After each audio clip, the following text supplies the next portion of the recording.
pemuda-pemudi untuk mendukung agar terjadi sebuah kegerakan bagi pemuda di Asia secara nasional. Amin.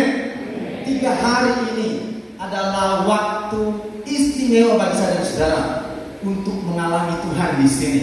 Saya memastikan saudara tidak akan pulang dengan sia-sia tanpa membawa suatu berkat ketika mengikuti kegiatan ini dari awal sampai akhir. Amin. Tema kita perjalanan bersama dengan Tuhan, Journey with God. Kita lihat Kejadian 6 ayat 9, 10 dan 11 dan ayat yang ke-22. Saudara-saudara nanti bisa membacanya secara keseluruhan. Perjalanan bersama dengan Tuhan, Kejadian pasalnya yang ke-6 ayat 9, 10, 11 dan 12 dan ayat 22 saya membacakan untuk kita. Inilah riwayat Nuh. Nuh adalah seorang yang benar dan tidak bercela di antara orang-orang sezamannya. Dan Nuh itu hidup bergaul dengan Allah. Nuh memperanakan 3 orang laki-laki, Sem, Ham, dan Yafet. Adapun bumi itu telah rusak di hadapan Allah dan penuh dengan kekerasan. Allah menilik bumi itu dan sungguhlah rusak benar, sebab semua manusia menjalankan hidup yang rusak di bumi. Ayat 22. Lalu Nuh melakukan semuanya itu tepat seperti yang diperintahkan Allah kepadanya. Demikianlah dilakukannya. Amin. Amin. Saudara kasih oleh Tuhan, hidup seseorang, saya dan saudara yang masih muda ini punya semangat yang luar biasa, dapat diibaratkan seperti seorang musafir. Kata musafir itu sudah sangat lama terdengar. Musafir sama seperti seorang petualang yang sedang menjalani suatu perjalanan yang cukup jauh dan akan menuju ke suatu tempat. Saudara, dari muko-muko ya belum layak dikatakan musafir karena memang itu cukup dekat.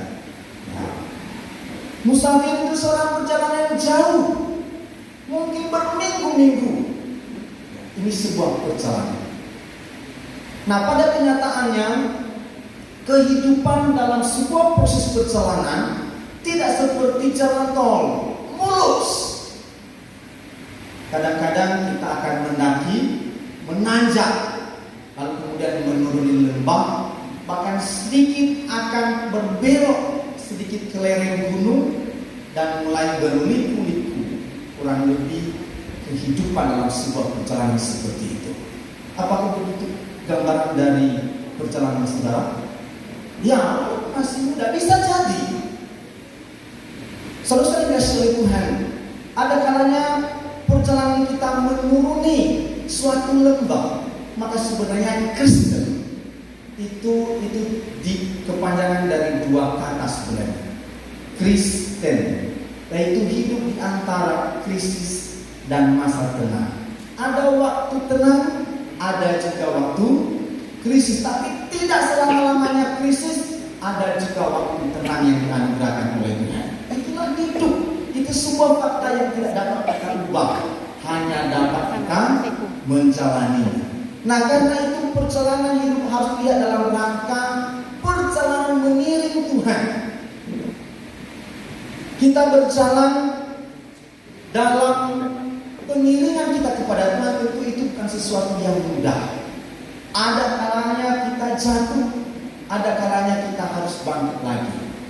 Tidak penting berapa kali kita jatuh, tapi kita perlu memastikan bahwa saya dan saudara akan bangkit kembali. Ini yang penting. Pertanyaan yang terpenting bagi saya dan saudara adalah, dalam perjalanan mengiring dengan Tuhan, saudara bersama dengan apa dan siapa? Oleh sebab itu pastikan saudara-saudara Anda semua berjalan bersama dengan Tuhan. Kenapa harus berjalan dengan Tuhan? Ini mesti kita mengerti.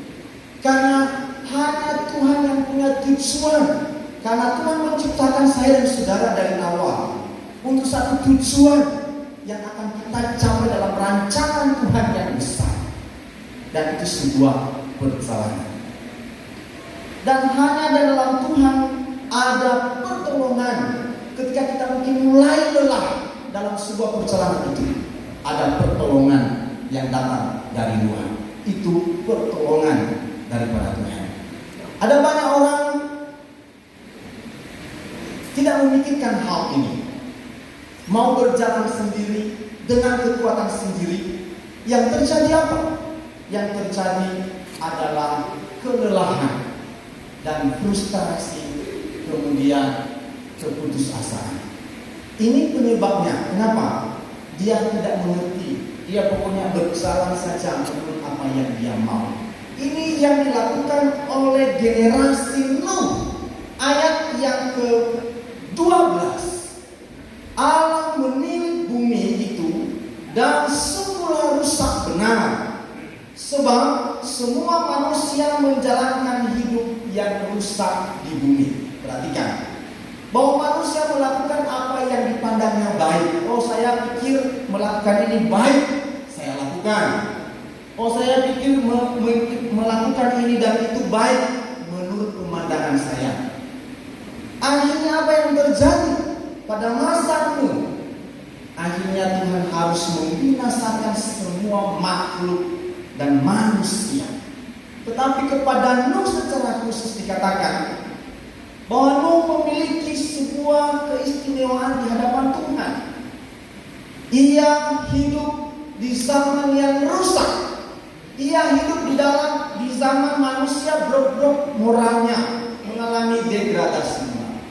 Sangat merosot moral manusia karena melakukan apa yang dipandangnya baik masa itu.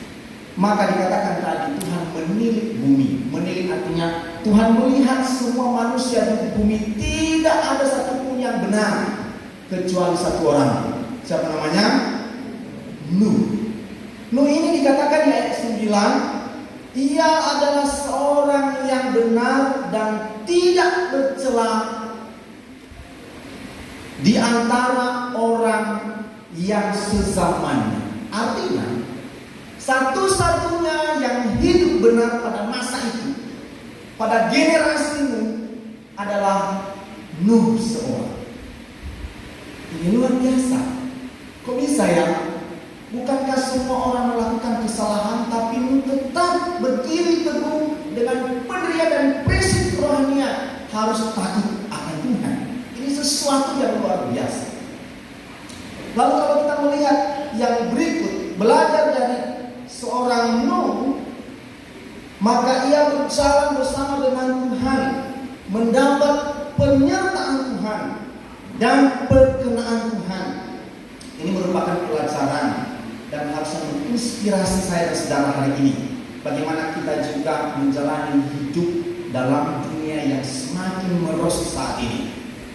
Ini generasi milenial, generasi Z katanya ya. Kami juga masih bagian dari generasi Z, saudara ya.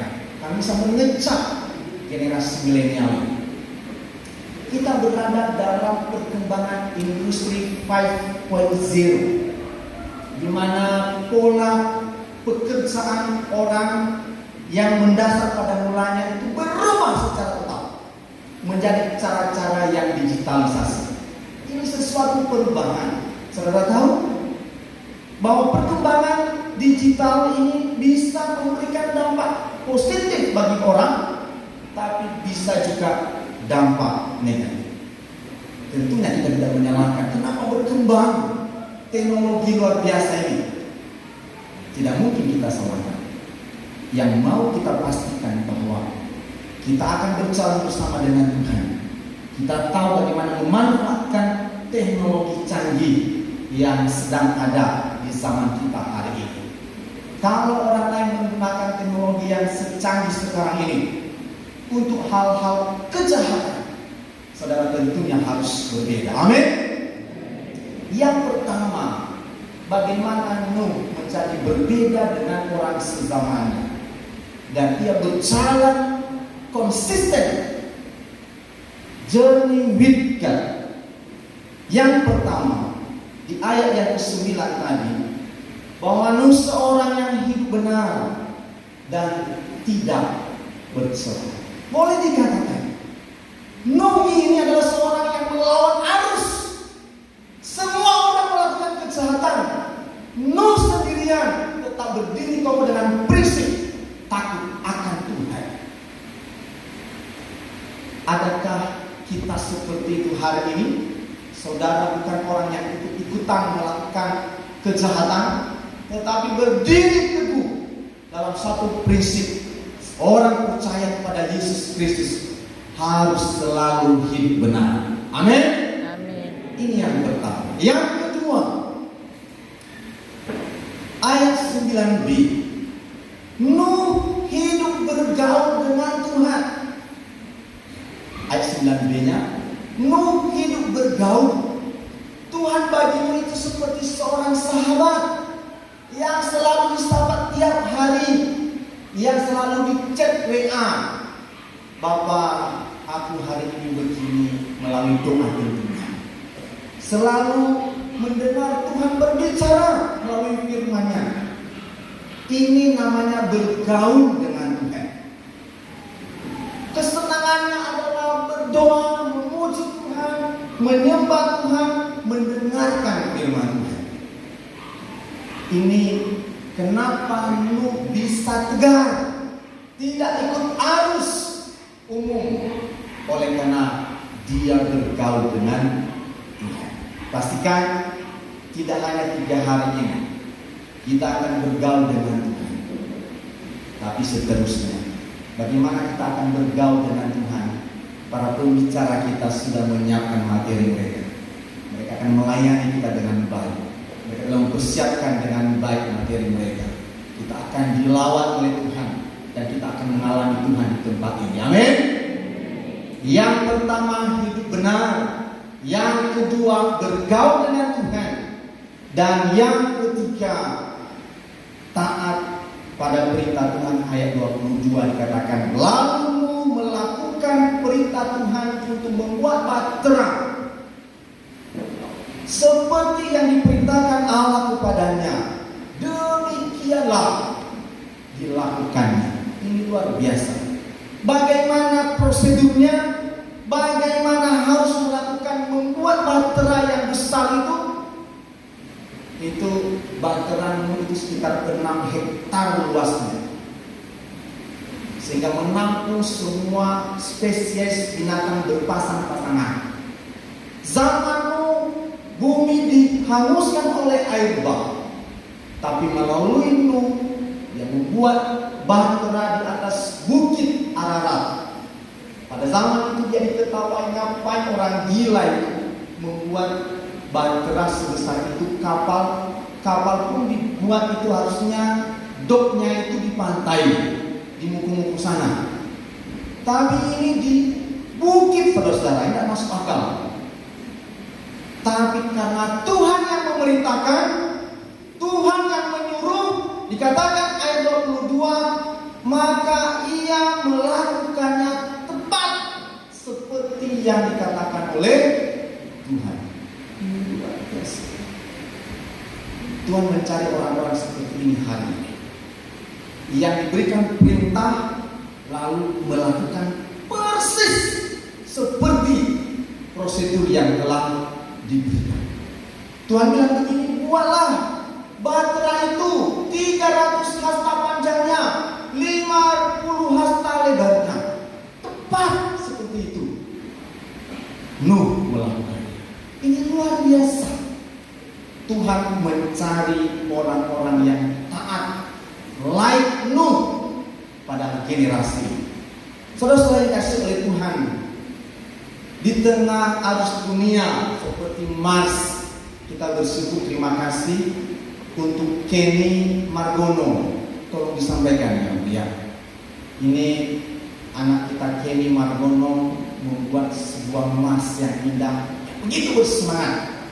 Di tengah arus dunia, kita sedang berada di arus dunia yang membawa kita hanyut atau membawa kita menang. Tergantung siapa, dengan siapa kita bersama. Saudara, terima kasih sekali lagi ya. Terima kasih untuk Kenny Margono yang telah membuat syair Mas Pemuda.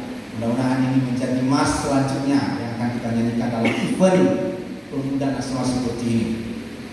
Saudara kasih oleh Tuhan, dampak buruk daripada kemajuan teknologi tidak saja mengakibatkan pengangguran yang akan datang. Tahun 2024 diprediksi akan terjadi bonus demografi. Apa itu? Pertambahan jumlah tenaga kerja yang berlimpah-limpah di satu sisi, tetapi di sisi lain teknologi digital digunakan untuk bekerja menjadi sebuah mesin yang bekerja untuk manusia.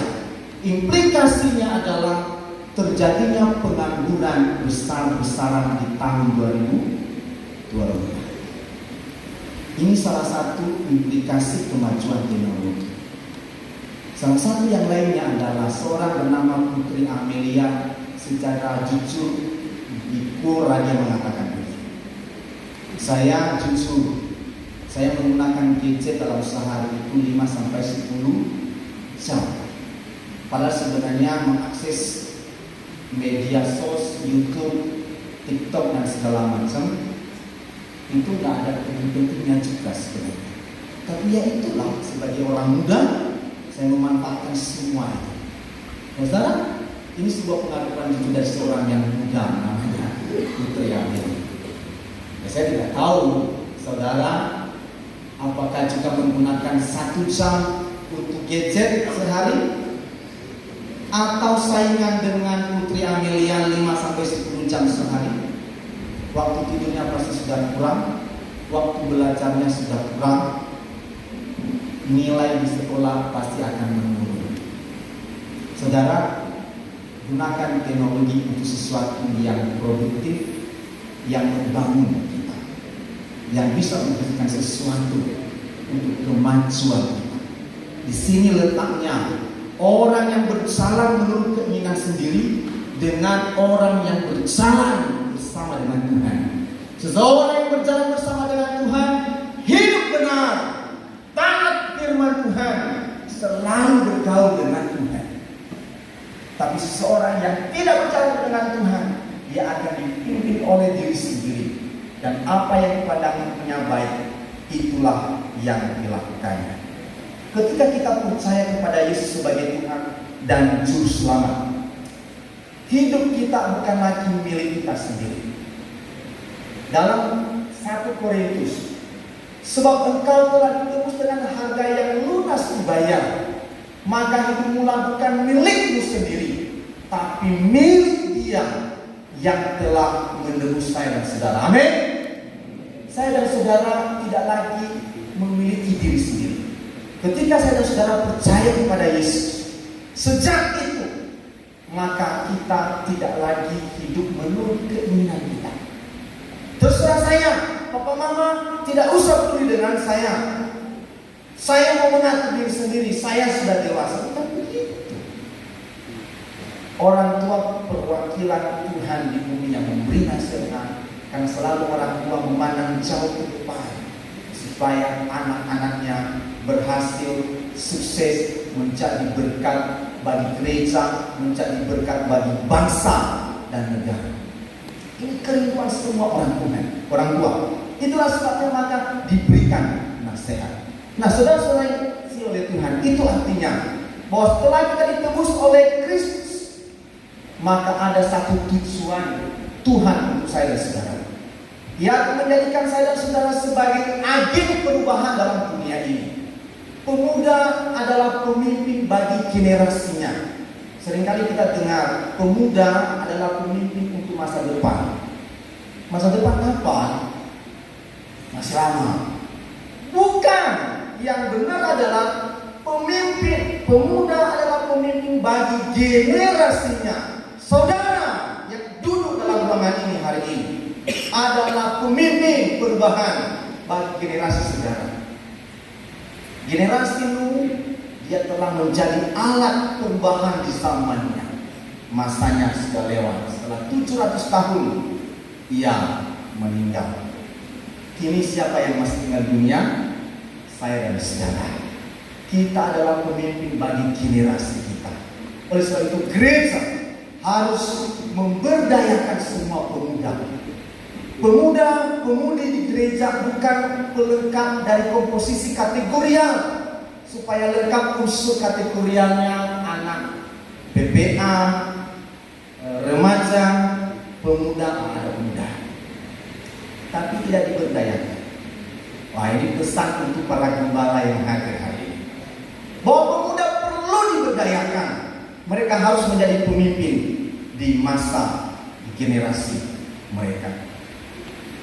Daniel, orang-orang muda di zaman lalu dalam tokoh Alkitab, mereka juga pernah menjadi pemimpin bagi generasi mereka. Saudara yang kasih oleh Tuhan, kuncinya adalah jernih bicara. Saudara harus berjalan dengan Tuhan. Saudara punya potensi yang luar biasa. Tapi ketika saudara tidak berjalan dengan Tuhan, bersama dengan Tuhan, potensi sebesar itu, kapasitas yang begitu hebat itu, tidak ada manfaatnya. Tidak lebih daripada untuk manfaat untuk dunia saja. Tidak ada gunanya. Tapi ketika engkau berjalan bersama dengan Tuhan, maka potensimu pas-pasan, kapasitasmu apa adanya, ya. Kepintaranmu, ya bisa ya, cukuplah. Tuhan akan buat itu dahsyat, amin. Tapi pastikan Anda berjalan bersama dengan Tuhan. Jangan berjalan dengan kekuatan sendiri. Ya, Tuhan pasti memberikan pertolongan. Saudara kasih oleh Tuhan, di tengah arus dunia yang begitu hebat saat ini, supaya kita jangan terpengaruh, kita perlu belajar terus dengan firman Tuhan, bergaul dengan Tuhan, taat firman Tuhan, dan selalu hidup benar secara konsisten. Meskipun dunia berubah, kita tetap konsisten dalam patuh akan Tuhan. Bagaimana mungkin Pak? Ini dunia semua orang melakukannya. Kita bisa belajar dari seorang Nuh yang hidup dalam kekacauan, dalam kehidupan yang begitu surut di zamannya. Ia tetap bertahan dan ia menjadi agen perubahan di generasi. Kita perlu belajar dari ikan. Para pemuda-pemudi pernah makan ikan? Ikan laut? Ya. Ketika Bang Jerry, karena ibu itu dekat laut ya Pak ya, Bang ya, nangkap ikan mancing, strike, dapat gebur. Ya, ini jenis ikan yang enak nih, gebur. Lalu dibakar. Apa enak? Tanpa dibumbui apapun, tentu tidak enak. Ada rasa asinnya?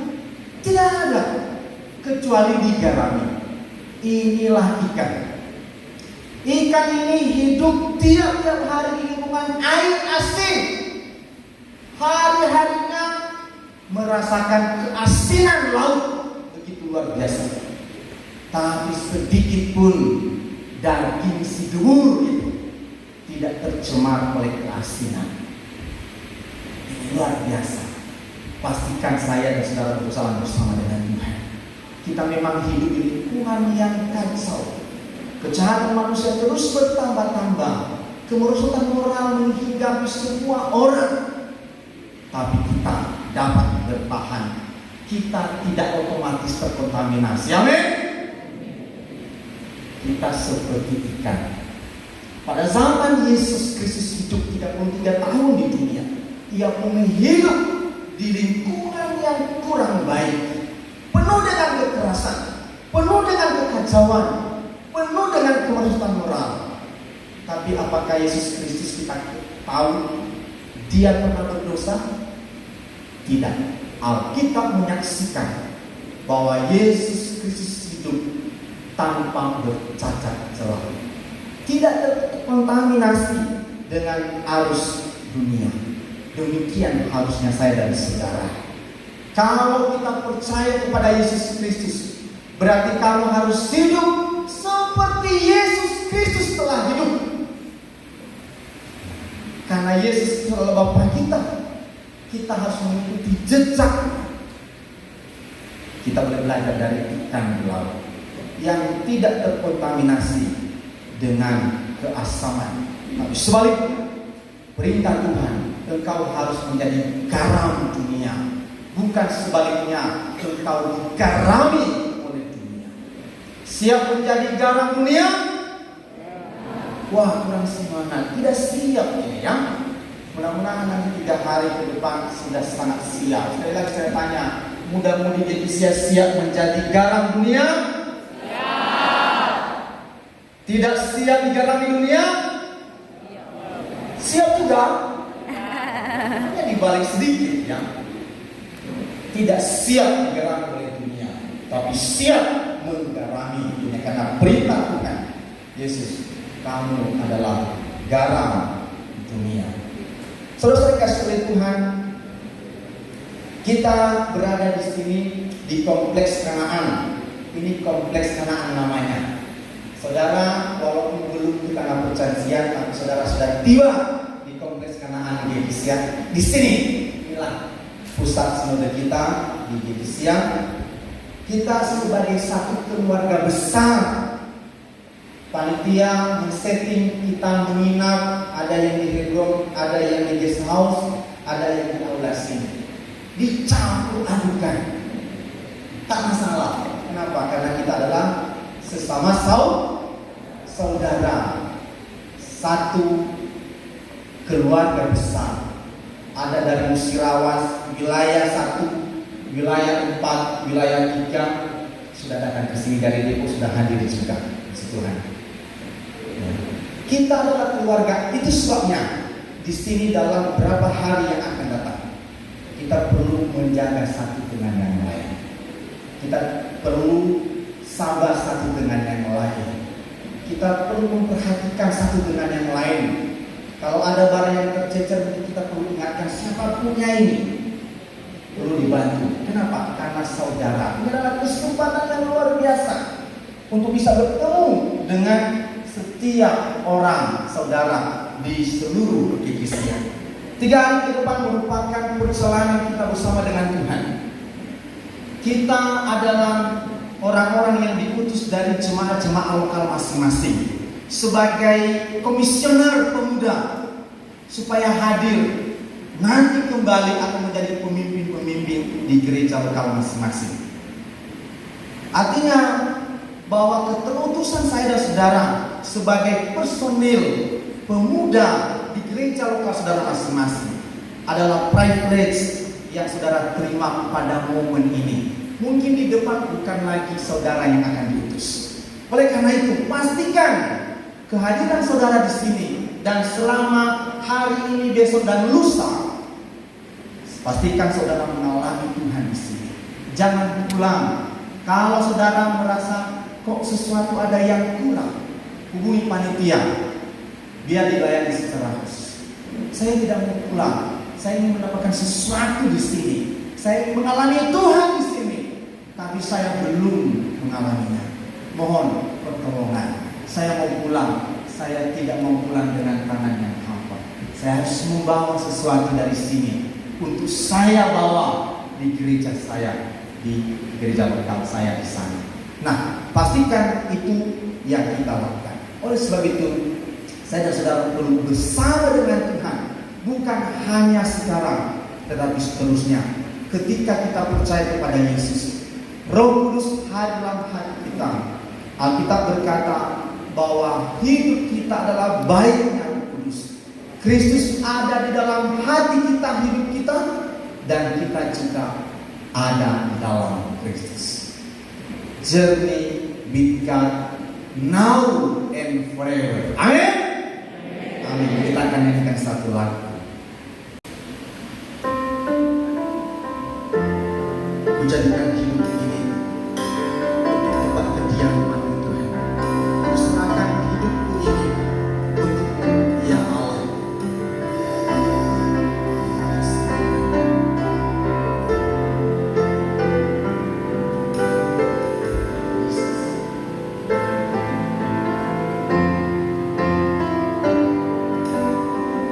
Menjadikan hati ini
berjalan bersama dengan Engkau. Jadikanlah hidup kami sebagai baik-Mu yang tidak pernah meninggalkan kami lagi sampai selama-lamanya. Biarlah firman menjadi kekuatan berkat bagi kami semua. Haleluya. Amin.